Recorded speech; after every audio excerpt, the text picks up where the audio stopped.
دعوت اسلامی کے پاس طاقت ہے، وہ اپنے مریدوں اپنے ساتھیوں کو اللہ کی رضا کے لیے آخرت بچاتے ہوئے کوشش کرے۔ اسی طرح اہل سنت کی کوئی جماعت بھی ہے، سلسلہ سیفیہ ہے، مولانا ثاقب رضا صاحب ہے، اس کے ساتھی ہیں، اجمل قادری صاحب ہے، اس کے ساتھی ہیں۔ اسی طرح دنیا کے اندر جہاں کہیں بھی مسلمان بس رہے، کلمہ پڑھنے والا جو جس بزرگ کے ساتھ، کسی عالم کے ساتھ، کسی کے ساتھ وابستہ ہے، اس کے ساتھ کوئی وابستہ ہے، ذمہ داری ہے۔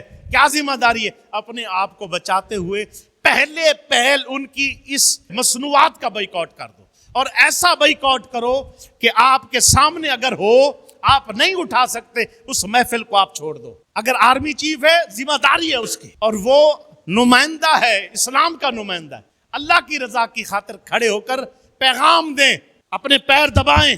نہیں تو ہم کوشش کریں گے ایسے لوگ اقتدار میں آئیں، ایسے لوگ آگے آئیں جو لوگ اسلام کی خاطر کھڑے ہوں، اس کی کوشش بڑھائیں گے۔ جتنے بندے بیٹھے ہیں، جہاں تک بھی پیغام جا رہا ہے، آج کے بعد نماز، روزہ، حج، زکوٰۃ بھی ضروری ہے، اس کے ساتھ ساتھ اس سے زیادہ ضروری یہ ہے کہ ہم اسلام کی خاطر، اسلام کی سربلندی کے لیے اور مسلمانوں کے تحفظ کے لیے، اور بالخصوص فلسطین کے اور غزہ کے مظلوم مسلمانوں کے تحفظ کے لیے آواز اٹھائیں، ان کی آواز بنیں، اور ایسے لوگوں کو آگے ووٹ دیں، ایسے لوگوں کی سپورٹ کریں، ایسے لوگوں کے تعلق رکھیں جو اسلام کے لیے، غزہ کے لیے، فلسطین کے لیے، کشمیر کے لیے، برما کے لیے کمزور مسلمانوں کی آواز بنتے۔ نہیں بنتے، اٹھا کر پھینکو، نفرت کرو، جیسے چھپکلی سے نفرت کرتے ہو، کیونکہ اس نے اللہ کے نبی کے آگ جلانے میں مدد کی تھی، انہوں نے مسلمانوں کے مروانے میں مدد کی، خاموش رہ کر مدد کی،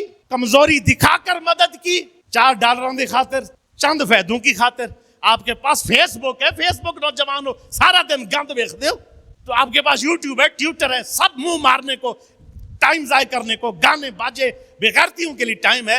اللہ کے قرآن کے لیے، نبی کی سنت کے لیے، اسلام کی سربلندی کے لیے، غریب مظلوم مر رہے ہیں، ان کے لیے آواز اٹھانے کا کوئی تیاری نہیں ہے۔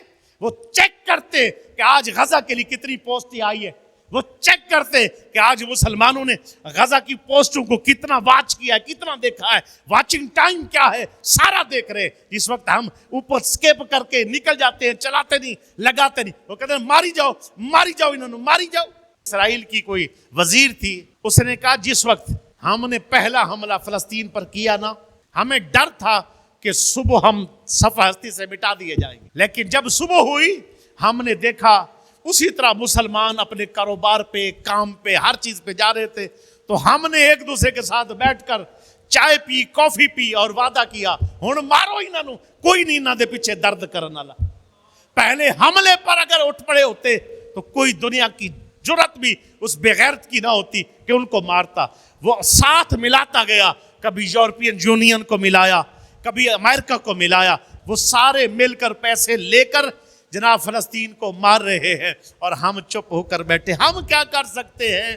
ہم کچھ بھی نہیں کر سکتے، صرف جہنم کا انتظار کر سکتے ہیں۔ آج بندے 2 سجدے دے کر کہتے ہیں ہم کیا کریں، ہم تو سیدھے سادے مسلمان ہیں۔ سیدھی سادگی تیری نکل نہیں جاتی؟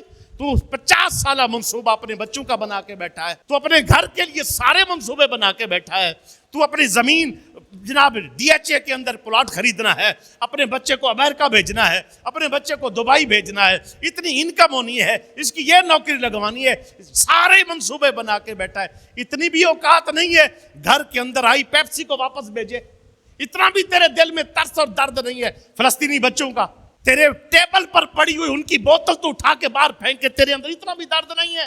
پھر کیا کہتا ہے مسلمان؟ کیا لڑے گا تو جہاد؟ انما المؤمنون اخوہ، ذہن میں رکھ لو، اگر کوئی کابل میں بسے یا کوئی افریقہ میں مسلمان رہے یا فلسطین کے اندر رہے یا دنیا کے کسی کونے میں، اگر اس کو تکلیف ہوتی ہے، دوسرے مسلمان کا حق بنتا ہے اس کی تکلیف کو دور کرے، بھائی ہونے کے ناطے۔ آج کیسے بھائی ہیں ہم؟